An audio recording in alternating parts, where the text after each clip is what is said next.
Tonight, we're covering the life and legacy of the legendary Renaissance genius Leonardo da Vinci. Leonardo was a curious, visionary, and endlessly inventive figure who blended art, science, and imagination like no one before or after him, shaping the world in ways that continue to inspire and captivate us today. So, before we all get nice and comfortable, take a moment, if you haven't already, to like the video and subscribe to the channel. Also, let us know the time and location from which you are watching. Now, let's get right into our fascinating story, and we hope it helps you learn while you sleep. On the 15th of April 1452, in the rolling hills of Vinci, a small village nestled in the heart of Tuscany, a boy was born who would one day be known not only as an artist, but as a genius beyond compare. His name was Leonardo da Vinci. He arrived into the world as the illegitimate child of Piero da Vinci, a respected Florentine notary, and Caterina, a peasant woman. Their union was brief, and Leonardo would grow up between two worlds, one of modest rural simplicity, and the other of intellectual promise and privilege. From an early age, Leonardo displayed a keen sense of wonder. He wasn't like the other children in the village. While they played and mimicked the lives of adults, Leonardo watched the world with wide, questioning eyes. He observed the flight of birds, the flow of rivers, and the shifting of clouds with the curiosity of someone already searching for answers hidden in nature. He received very little formal education, just basic reading, writing, and arithmetic. But he learned much more from his surroundings. The Tuscan countryside became his classroom, its animals, plants, and landscapes his first teachers. He filled his notebooks with sketches of insects, water patterns, and imaginary machines. While others saw the surface, Leonardo was always searching for the structure beneath, the bone under the skin, the gear behind the motion, the principle behind the beauty. When he was around 14 years old, Leonardo's father recognized the boy's immense potential. Piero arranged for him to be sent to Florence, one of the greatest centers of art and culture in all of Europe. There, Leonardo began an apprenticeship with Andrea del Verrocchio, a renowned painter and sculptor whose workshop was a breeding ground for talent. It was in Verrocchio's studio that Leonardo's skills began to bloom. He learned not just painting, but sculpture, mechanics, chemistry, and metalwork. He ground pigments, mixed oils, and studied the human form. His early works were collaborative, often painting backgrounds or figures in larger compositions led by his master.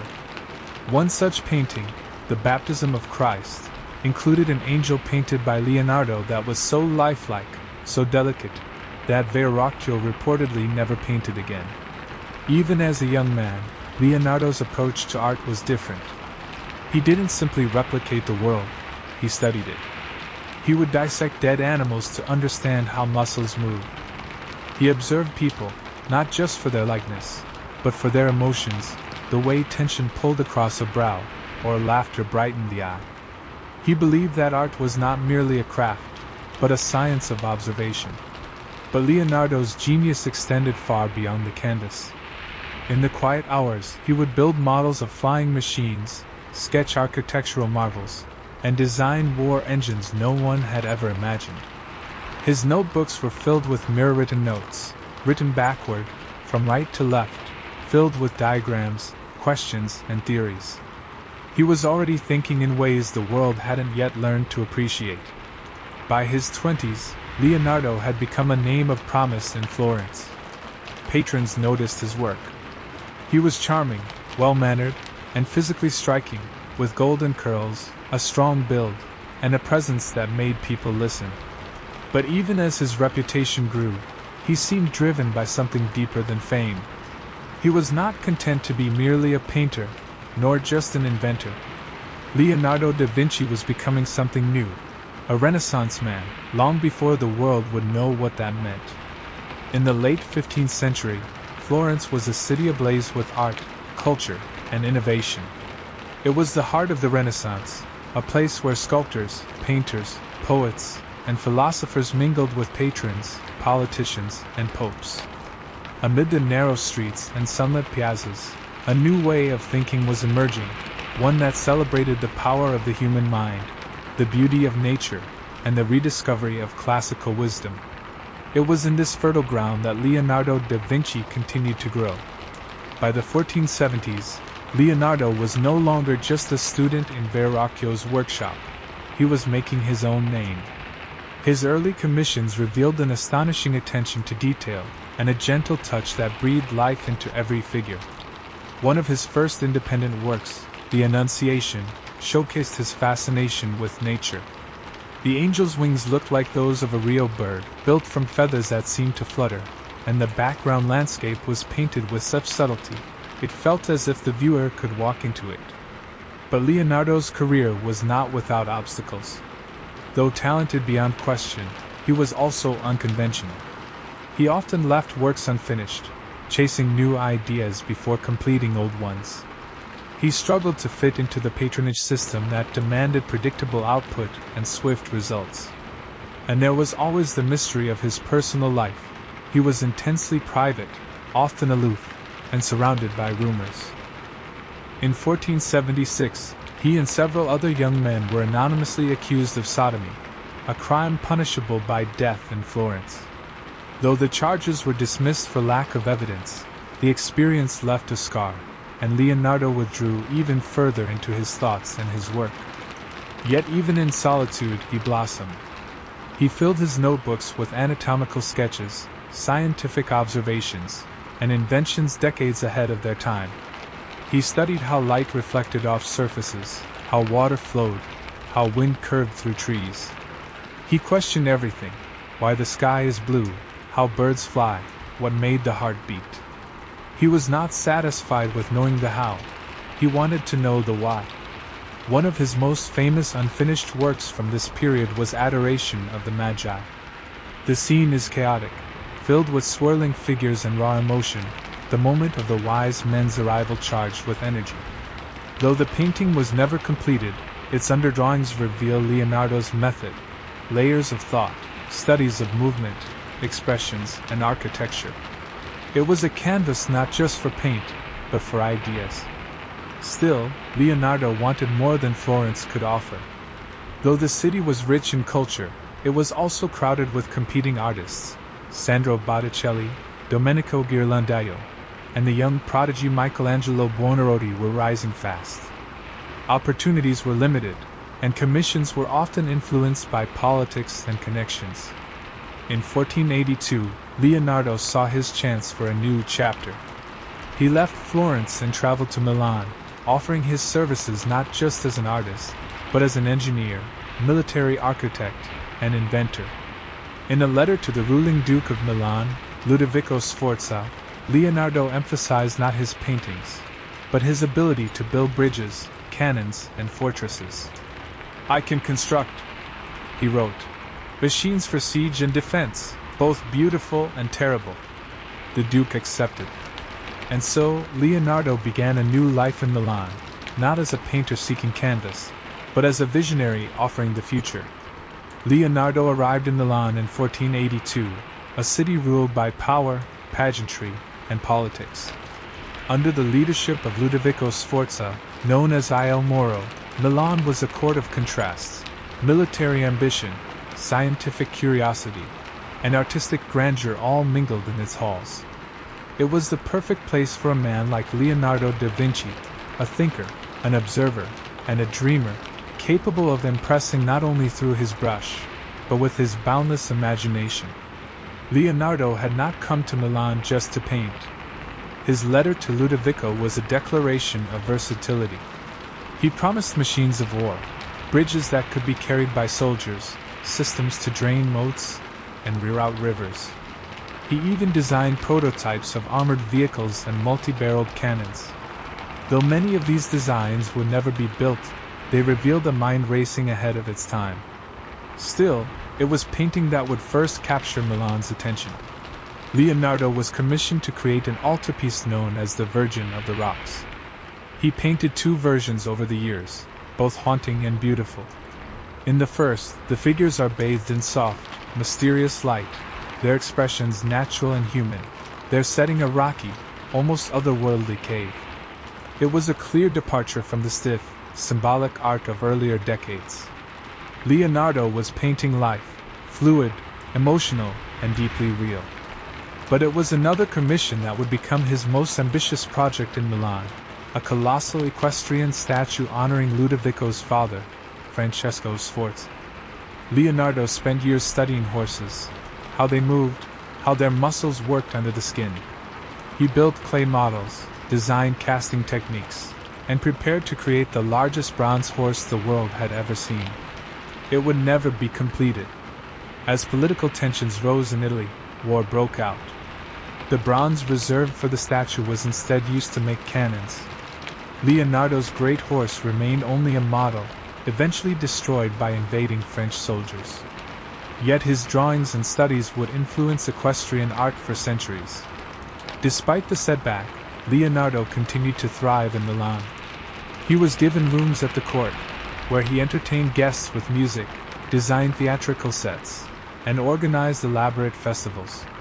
He was no longer just a painter or inventor, he was a Renaissance polymath, blending science, art, and performance into one.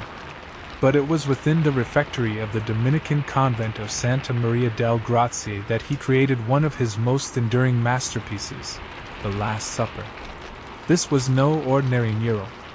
Rather than use the durable fresco technique, Leonardo experimented with oil and tempera on dry plaster, allowing him to work slowly and achieve subtle details.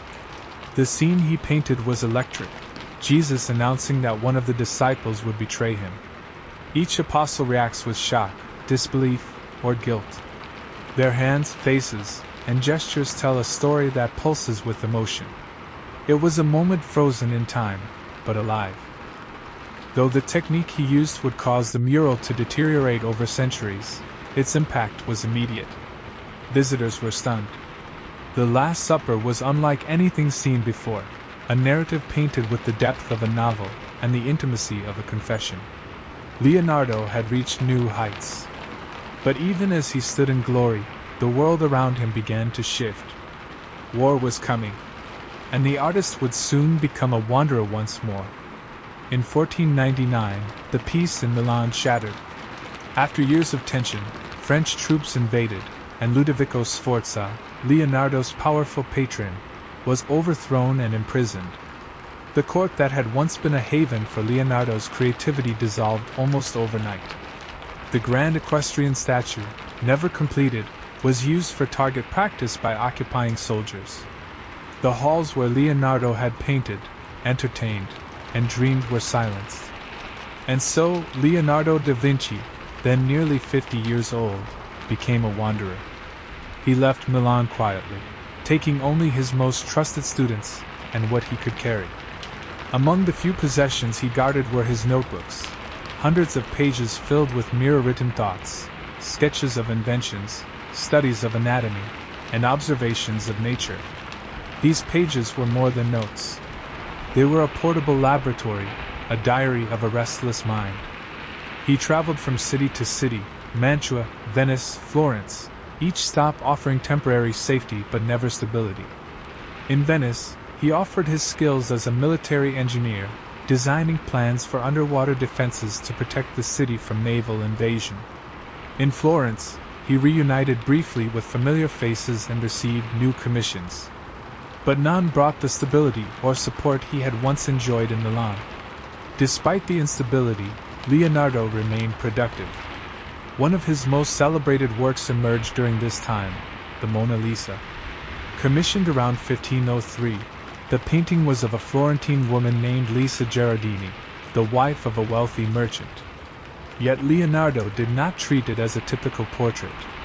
Instead, he labored over it for years, carefully layering translucent glazes to create the mysterious expression that would captivate generations. Her eyes seem to follow the viewer. Her smile hovers between amusement and secrecy. Leonardo never delivered the painting to the man who commissioned it. He kept it with him, working on it continuously, refining it, adjusting it. The Mona Lisa became not just a portrait, it became a companion, a study of emotion, light, and the essence of human presence. But Leonardo was not satisfied with painting alone. His mind, forever curious, turned increasingly toward anatomy. He gained access to human cadavers, often working in dim candlelight to dissect and document the human body in extraordinary detail. His drawings of bones, muscles, organs, and blood vessels were more accurate than any medical textbook of the time. He studied not only how the body looked, but how it worked, how the heart pumped, how the lungs expanded, how a fetus formed in the womb. These studies, largely unpublished in his lifetime, would later astound physicians and anatomists. They weren't just scientific, they were breathtakingly beautiful. By the early 1500s, Leonardo had once again drawn the attention of powerful figures. In 1506, he was invited back to Milan, now under French control. There, he worked not as a court painter, but as a scientific advisor and engineer. He designed canals, mapped rivers, and studied the geometry of urban planning. And still, he dreamed. Dreamed of flight, of machines, of perfect proportions. He sketched gliders with flapping wings, parachutes shaped like inverted cones, helicopters with spiral rotors.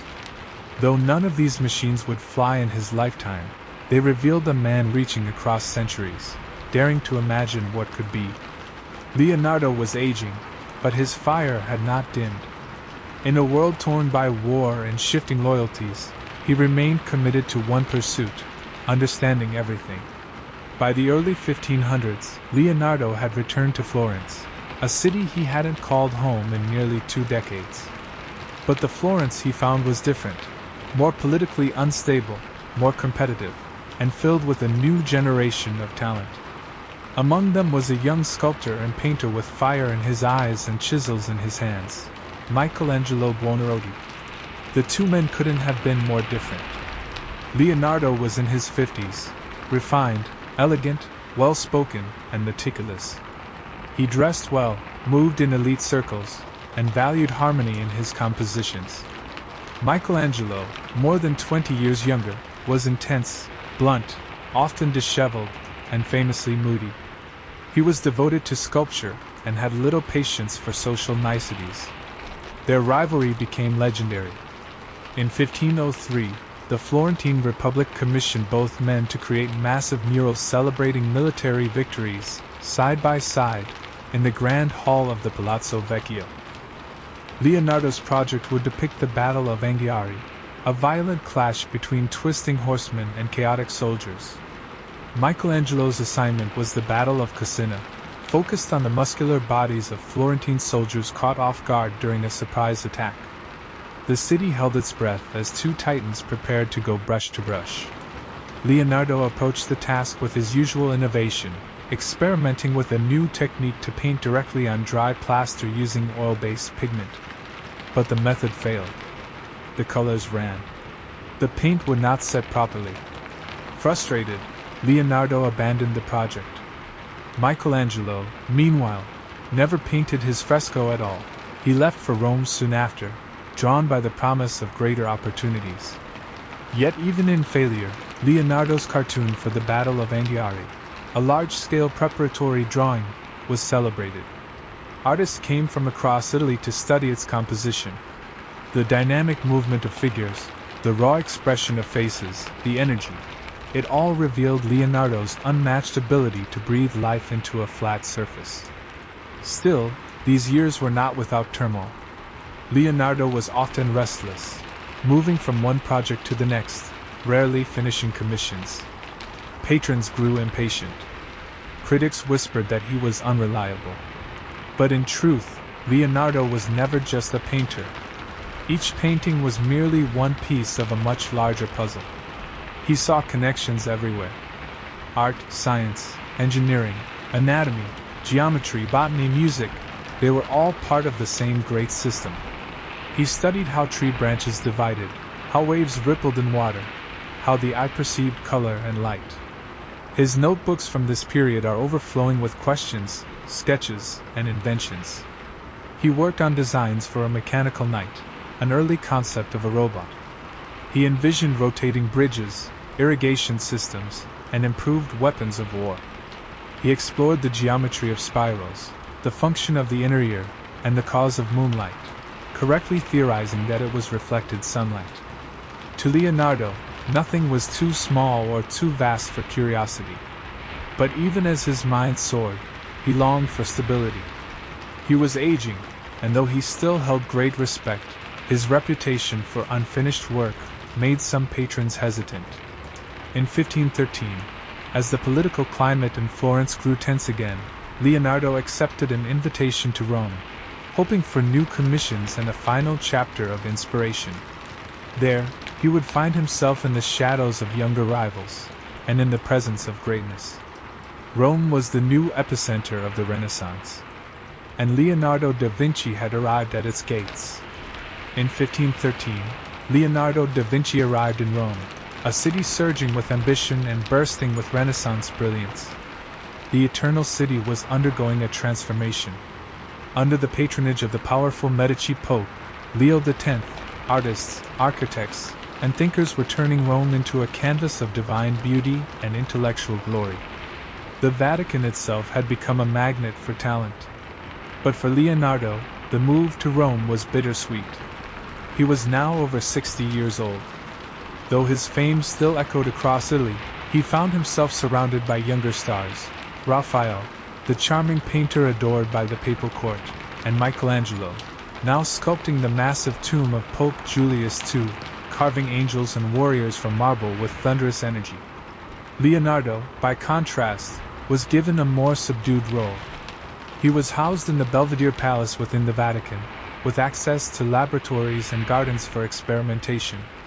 But he received no major commissions, no grand murals, no statues. The Pope and his advisors admired Leonardo's intellect but had little patience for his scientific studies or mechanical inventions. To them, he was a relic of an earlier era. And yet, Leonardo's curiosity burned as brightly as ever. During his time in Rome, he threw himself into the study of nature and science. He dissected animals, observed the flow of blood through the heart, and sketched detailed anatomical drawings that were centuries ahead of their time. He investigated the properties of light, lenses, and the human eye. He designed complex machines, including water wheels, gears, and devices for raising columns. But as the months passed, the silence from the papal court grew louder. No great project came.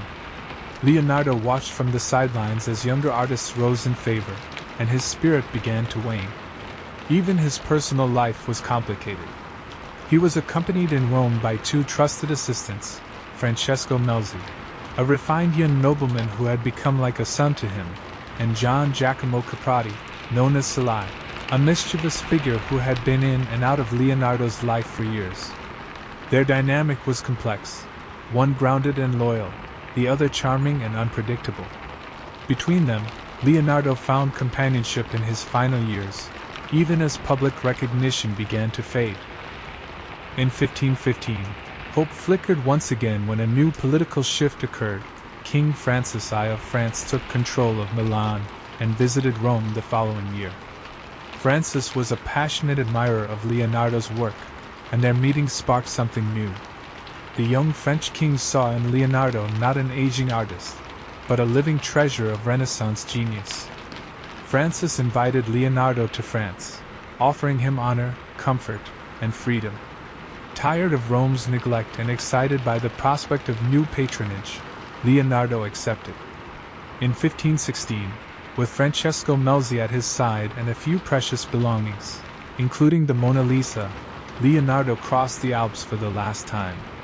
He was leaving Italy behind, leaving the cities that had shaped him, praised him, forgotten him. But he was not leaving as a failure. He was leaving as a man who had spent his life chasing knowledge, beauty, and truth in a world still catching up to him. In 1516, Leonardo da Vinci arrived in France, welcomed not as a laborer or court painter, but as a living legend. King Francis I, a young and charismatic ruler with a deep love for art and learning, received him with admiration and warmth. At last, Leonardo had found what he had quietly sought for years, not just a patron, but someone who revered his intellect. The king provided him with a generous pension, the title of premier painter, engineer, and architect to the king, and a home at Château du Clos-Luce, a beautiful manor nestled in the Loire Valley near the royal court at Amboise. There, Leonardo lived in peace, accompanied by his faithful assistant Francesco Melzi, surrounded by gardens, workshops, and the quiet beauty of the French countryside. Though he was in his mid-60s and physically frailer, Leonardo's mind remained active. He continued to draw, to write, to dream. His notebooks from this time are filled with designs for ideal cities, plans for canals and water systems, mechanical inventions, and philosophical reflections on nature, art, and the soul. He also remained a guiding voice in discussions on architecture and engineering projects within the French court. King Francis often visited Clos-Luce. He would stroll with Leonardo through the gardens or sit with him in deep conversation. The king called him "Mon père," my father, out of respect. Their bond was genuine, an aging master and a young monarch united by a shared love of knowledge and beauty. Despite the calm and comfort of his new life, Leonardo's body was slowing. His right hand, once so precise and fluid, grew weaker, perhaps due to a stroke. Painting became difficult.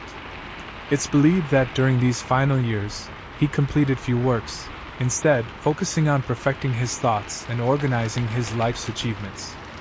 He spent hours reviewing his thousands of pages of notes, drawings, and sketches. With Melzi's help, he began compiling treatises on painting, anatomy, geometry, and mechanics. He wanted to leave behind not just images, but understanding, a record of how he saw the world and how he believed others could learn to see it too. Among the belongings he brought to France was the Mona Lisa. He continued to work on it, even decades after first starting. It was more than a portrait. It was a culmination of his artistic philosophy, a harmony of shadow and light, realism and mystery, observation and imagination. Some say he considered it unfinished, always evolving, always alive. At Clos-Luce, Leonardo also designed theatrical spectacles for the French court, ingenious stage sets, moving scenery, and fantastical machines. His curiosity never stopped shifting between art and science, dream and reality. To him, the boundaries had never existed. But the end was drawing near. In the spring of 1519, Leonardo felt his strength fading. He knew death was approaching. Calm and reflective, he put his affairs in order. He dictated his will, leaving his manuscripts, tools, and artworks to Melzi. To others, including his longtime servant Battista and even Salai, he left gifts and property. On May 2, 1519, in his room at Clos-Luce, Leonardo da Vinci passed away at the age of 67. It's said that King Francis was at his side, holding his hand as he took his final breath. Though historians debate the truth of that moment, the image has endured. The man who had dissected the human heart, sketched flying machines, painted immortal faces, and pondered the mysteries of the cosmos had reached his final rest.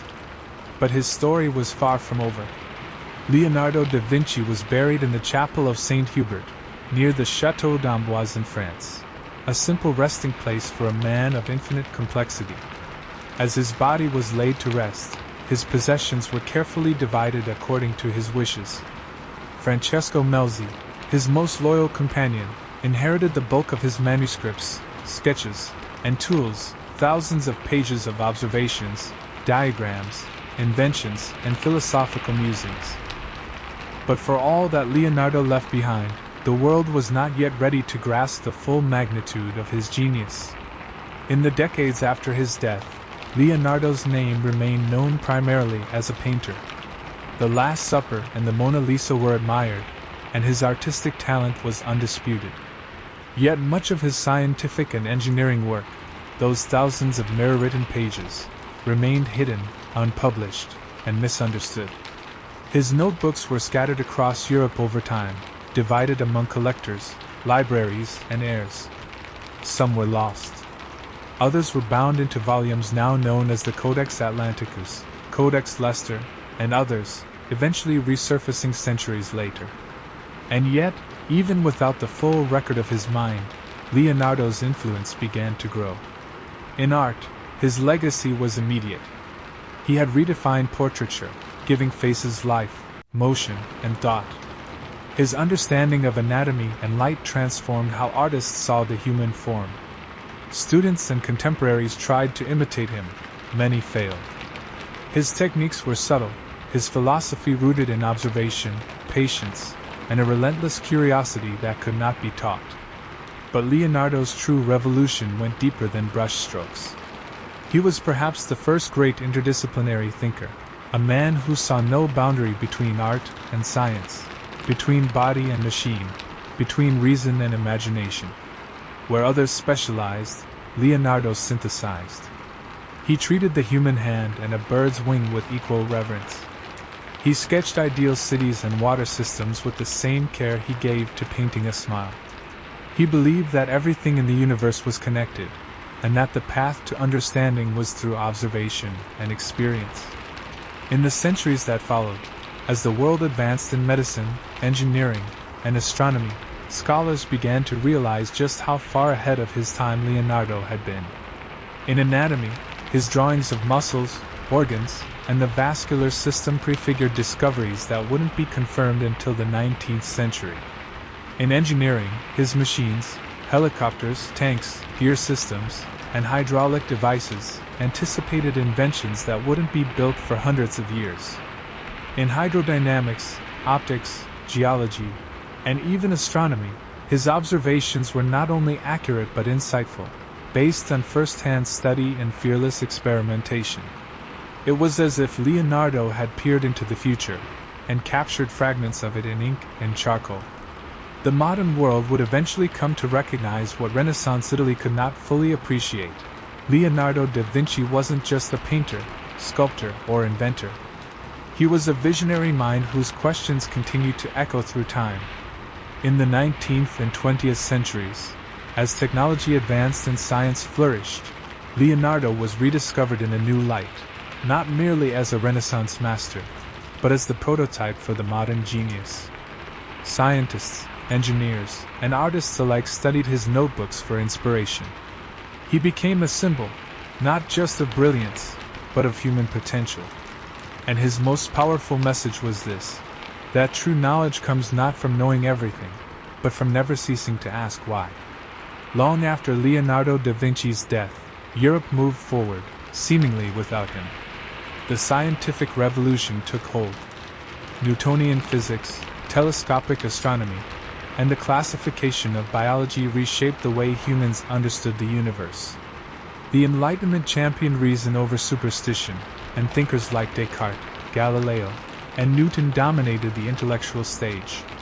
And yet, in quiet corners of Europe, Leonardo's forgotten notebooks slept, gathering dust in private libraries, passed silently between collectors.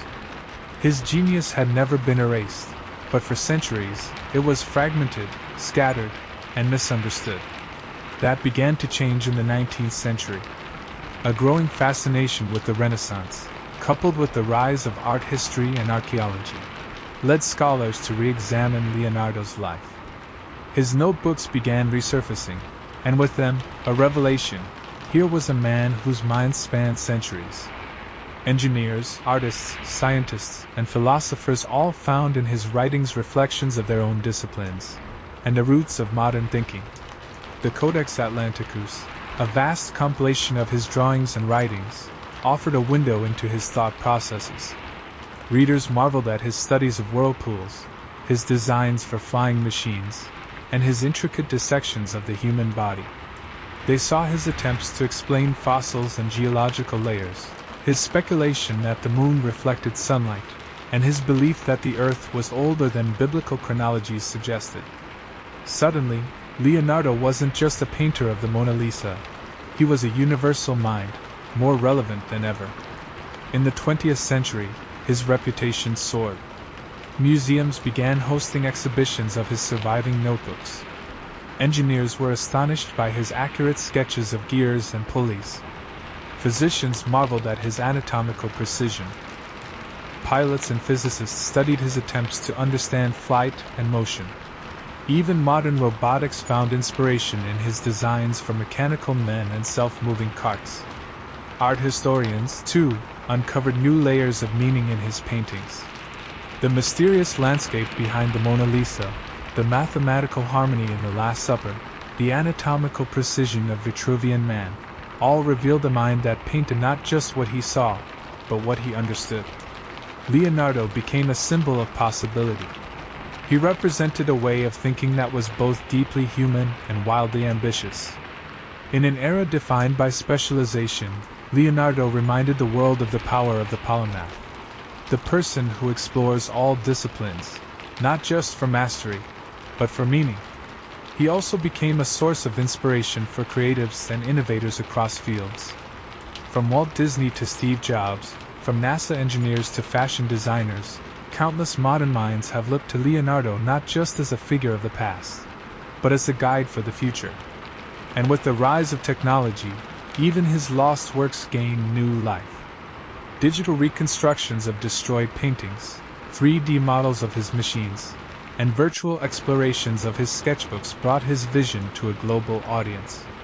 Today, school children study his inventions, and scientists still debate the brilliance of his insights. Leonardo da Vinci, once a man working alone with parchment and ink, became a global icon, an enduring reminder that creativity and curiosity, when joined, can transcend time. But perhaps his greatest lesson is this: genius is not a gift bestowed from above. It is a habit, a way of seeing the world with wonder, of asking bold questions, of refusing to accept the limits imposed by convention. Leonardo's life was not perfect. He left many things unfinished. But he never stopped exploring. And in that, he left us a map, not to answers, but to the joy of the search itself. Centuries have passed since Leonardo da Vinci walked the streets of Florence, Milan, and Amboise. Yet somehow, the man who once dissected bodies in candlelit chambers, who sketched machines that would take centuries to build, who painted faces that seemed to breathe, still lives among us. Today, Leonardo is not simply remembered. He is invoked, quoted, admired, replicated. His image, long beard, flowing hair, piercing eyes, has become the very embodiment of the word genius. But to understand why he still resonates, we must look deeper than the paintings and the notebooks. We must look into the soul of what he stood for. Leonardo da Vinci was not born into privilege. He had no formal university education. He was illegitimate, left out of his father's will, and often without the security of long-term patronage. Yet none of that stopped him. What he possessed, what no one could take from him, was an insatiable desire to understand. He asked questions that no one else dared to ask. He studied everything. He believed in the connection between all things. He showed us that the painter must be a scientist, that the inventor must understand art, and that the true scholar must be humble before nature. He reminded the world that beauty and knowledge are not separate pursuits. They are one and the same. In the Vitruvian Man, he drew not just the proportions of the human body, but a diagram of the harmony between humanity and the universe.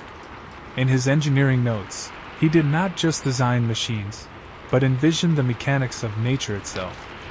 In The Last Supper, he didn't simply capture a religious scene, he froze a moment of raw human emotion that transcends time. And in the Mona Lisa, he did not paint a woman, he painted a mystery. A question with no final answer. Leonardo's enduring power lies not just in what he made, but in how he thought. He was a mirror of human potential, a reminder of what we are capable of when we let curiosity lead. His mind was not limited by fear or tradition. He believed that knowledge could be drawn from anywhere: observation, experimentation, conversation, intuition. In a world increasingly defined by speed, Leonardo offers something profoundly different: depth. He teaches us that it's not how much we know, but how well we observe. That it's not how fast we work, but how deeply we think. That it's not perfection we should strive for, but understanding. And so, his story continues, not as a closed chapter, but as an open invitation to slow down, to ask why, to explore without limits, to see with more than just our eyes. Leonardo da Vinci was born in a small Tuscan village in 1452. He died in a French manor in 1519. But his legacy? It lives in every sketch that captures a question, in every mind that refuses to stop at the surface, in every person who dares to believe that art, science, and imagination belong together. Leonardo once wrote, "Learning never exhausts the mind. It only ignites it." And so it does. Even now.